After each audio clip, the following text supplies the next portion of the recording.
What if I told you there is a root that fought disease for thousands of years, long before medicine became an industry, long before hospitals, long before laboratories?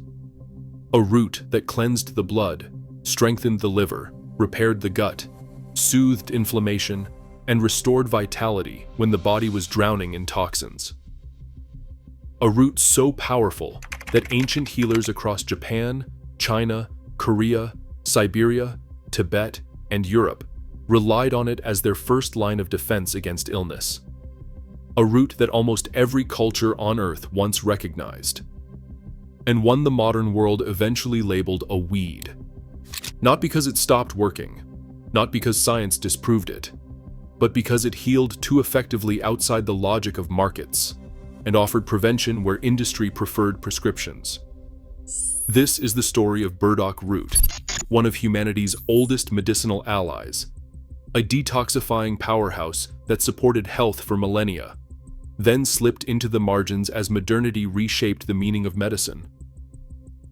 It begins in a place older than agriculture, older than civilization, in forests and riverbanks where burdock grew wild, pushing its long taproot deep into the earth, drawing minerals from soil layers unreachable by most plants. Its stems rose tall, its leaves wide like shields, its flowers violet and strange, an otherworldly design that ancient people believed protected them from sickness. Thousands of years before microscopes revealed bacteria or viruses, healers understood something essential. Disease often begins when the body becomes burdened by what it cannot eliminate. They did not have the language of toxins, inflammation, or oxidative stress, yet they saw the symptoms: swollen joints, sluggish digestion, chronic fatigue, skin eruptions, darkened blood, aching organs. And they turned, again and again, to burdock. In traditional Chinese medicine, it was used to clear heat and expel toxins, draining impurities through sweat and urine, promoting clean blood and strong organs. In Japanese Kampo medicine, burdock, gobo, was food and medicine combined, eaten daily to maintain vitality and longevity. In Ayurvedic traditions, its cooling nature soothed inflammation and nourished tissues weakened by chronic imbalance. In medieval Europe, it was a treasured detoxifier given to monks, soldiers, and plague survivors to cleanse the blood after illness. Everywhere the root appeared, a similar pattern emerged. People got better. Not because burdock suppressed symptoms, but because it restored the body's ability to fight for itself. This was its secret, not magic, but a partnership.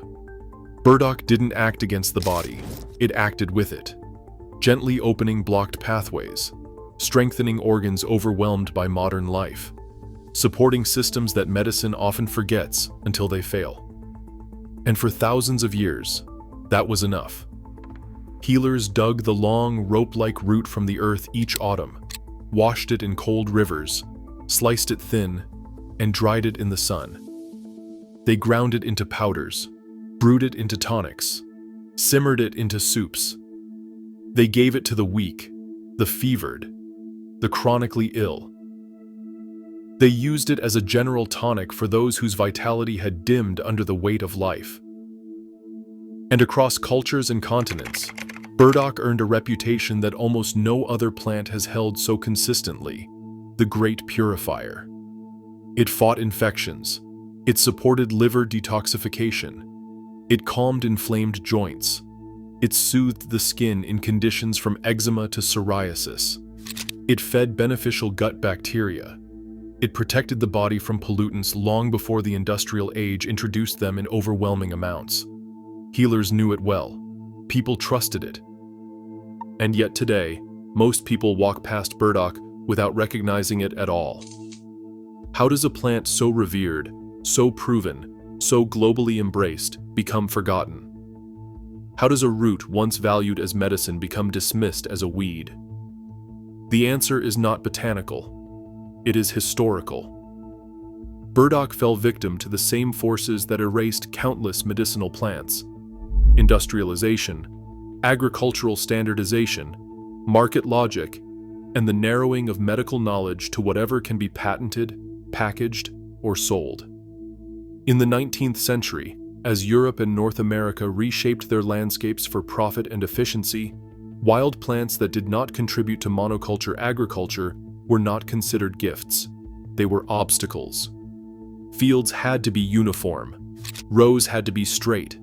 Land had to be predictable. Anything that grew on its own was labeled a nuisance. Burdock, with its deep taproot and sprawling leaves, could not be tamed into tidy rows. It broke plows. It resisted removal. It grew back after cutting. It required no fertilizer, no irrigation. It belonged entirely to itself, and so the same root that had saved lives was suddenly rebranded as weed. Not because it was harmful, not because it was useless, but because it was uncontrollable. At the same time, medicine shifted too, from holistic prevention to symptom-based treatment. Pharmaceuticals arose from labs, not landscapes. Doctors learned anatomy and chemistry, but not plants. The vast pharmacopoeias of indigenous, Asian, and European herbal traditions were pushed aside in favor of industrial chemistry. In this new world, a plant that cleansed the blood and strengthened the liver without requiring a prescription held no commercial value. Burdock root was not forgotten because it failed. It was forgotten because it succeeded outside the structures that emerged to replace tradition with industry. But the root did not vanish.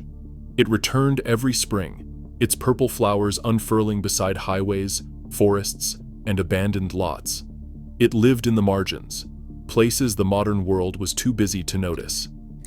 It persisted in Japanese cuisine, in Korean soups, in Chinese formulas, in Russian folk remedies, and in times of hardship, burdock resurfaced, proving itself again.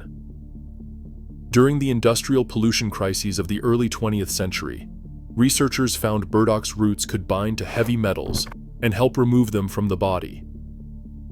During outbreaks of infectious disease, its compounds inhibited bacterial growth. During the rise of chronic inflammatory illnesses, its antioxidants showed powerful cleansing effects. During the surge of modern gut disorders, its prebiotic fibers supported microbiome recovery. Modern science eventually caught up to what ancient healers already knew.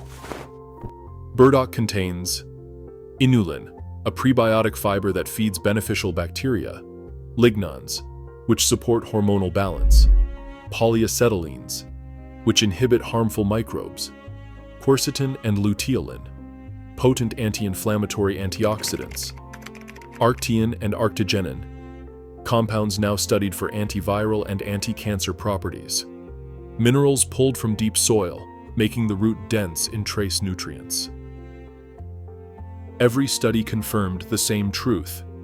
Burdock root did not lose its power. We simply lost our relationship to it.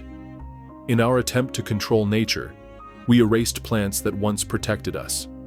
In our pursuit of convenience, we abandoned foods that required patience. In our rush toward manufactured solutions, we forgot the ones that grew quietly at our feet. But history moves in cycles, and today, the world is returning, slowly, inevitably, to what burdock represents. As chronic illness rises, people seek roots that restore, not just relieve. As inflammation becomes widespread, they seek plants that cool rather than suppress. As pollutants saturate soil, water, and air, they seek herbs that detoxify naturally. As gut ecosystems collapse from stress and diet, they seek prebiotics older than agriculture. And in this search for resilience, they find burdock again. They find it in farmers markets, herbal apothecaries, Asian grocery stores, regenerative farms, and in the wild edges where it never stopped growing.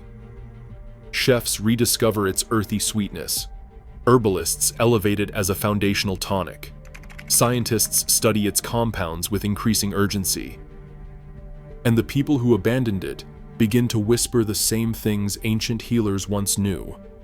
That wellness begins with the systems that clear the body, not just the ones that treat it.